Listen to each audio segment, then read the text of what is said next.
Plate tectonics has shaped the Earth's surface for billions of years. Continents and oceanic crust have pushed and pulled on each other, continually rearranging the planet's facade.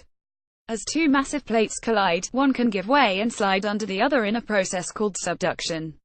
The subducated slab then slips down through the Earth's viscous mantle, like a flat stone through a pool of honey.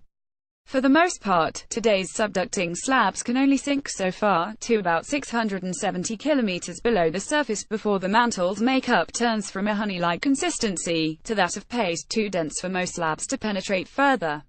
Scientists have suspected that this density filter existed in the mantle for most of Earth's history. Now, however, geologists at MIT have found that this density boundary was much less pronounced in the ancient Earth's mantle, 3 billion years ago. In a paper published in Earth and Planetary Science Letters, the researchers note that the ancient Earth harbored a mantle that was as much as 200 degrees Celsius hotter than it is today, temperatures that may have brewed up more uniform, less dense material throughout the entire mantle layer. The researchers also found that, compared with today's rocky material, the ancient crust was composed of much denser stuff, enriched in iron and magnesium. The combination of a hotter mantle and denser rocks likely caused subducating plates to sink all the way to the bottom of the mantle, 2,800 kilometers below the surface, forming a graveyard of slabs atop the Earth's core. Their results paint a very different picture of subduction than what occurs today, and suggest that the Earth's ancient mantle was much more efficient in drawing down pieces of the planet's crust. We find that around 3 billion years ago, subducated slabs would have remained more dense than the surrounding mantle, even in the transition zone, and there's no reason from a buoyancy standpoint why slabs should get stuck there. Instead, they should always sink through, which is a much less common case today, says lead author Benjamin Klein, a graduate student in MIT's Department of Earth, Atmospheric and Planetary Sciences (EAPS). This seems to suggest there was a big change going back in Earth's history in terms of how mantle convection and plate tectonic processes would have happened.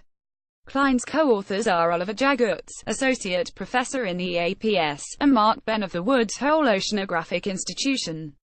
Temperature difference. There's this open question as to when plate tectonics really started in Earth's history, Klein says. There's general consensus that it was probably going on back at least 3 billion years ago. This is also when most models suggest the Earth was at its hottest. Around 3 billion years ago, the mantle was probably about 150,200 C warmer than it is today.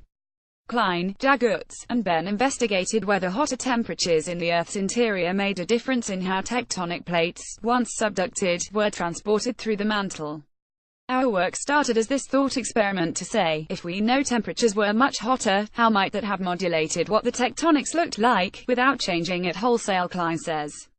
Because the debate before was this binary argument: either there was plate tectonics, or there wasn't, and we're suggesting there's more room in between. A density flip. The team carried out its analysis, making the assumption that plate tectonics was indeed shaping the Earth's surface 3 billion years ago. They looked to compare the density of subducating slabs at that time with the density of the surrounding mantle, the difference of which would determine how far slabs would have sunk.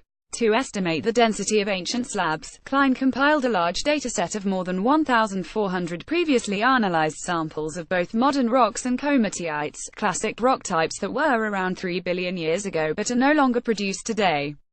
These rocks contain a higher amount of dense iron and magnesium compared to today's oceanic crust. Klein used the composition of each rock sample to calculate the density of a typical subducting slab, for both the modern day and 3 billion years ago. He then estimated the average temperature of a modern versus an ancient subducting slab, relative to the temperature of the surrounding mantle. He reasoned that the distance a slab sinks depends on not only its density but also its temperature relative to the mantle. The colder an object is relative to its surroundings, the faster and further it should sink. The team used a thermodynamic model to determine the density profile of each subducting slab, or how its density changes as it sinks through the mantle, given the mantle's temperature, which they took from others' estimates and a model of the slab's temperature. From these calculations, they determined the depth at which each slab would become less dense than the surrounding mantle. At this point, they hypothesized that a density flip should occur, such that a slab should not be able to sink past this boundary.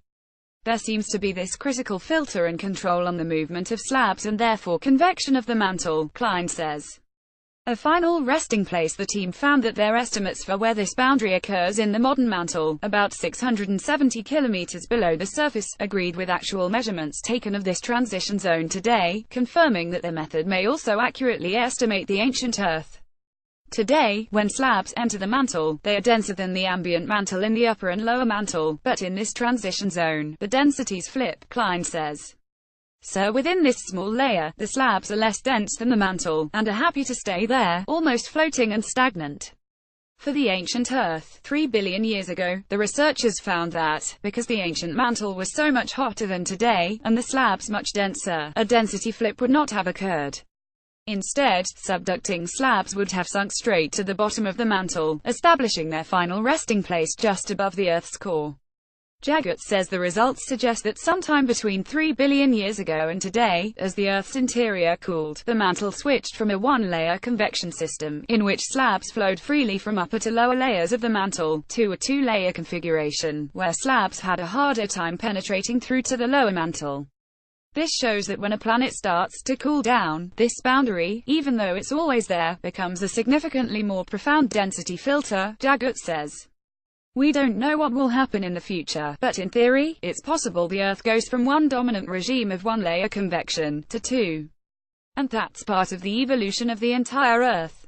This research was funded, in part, by the National Science Foundation.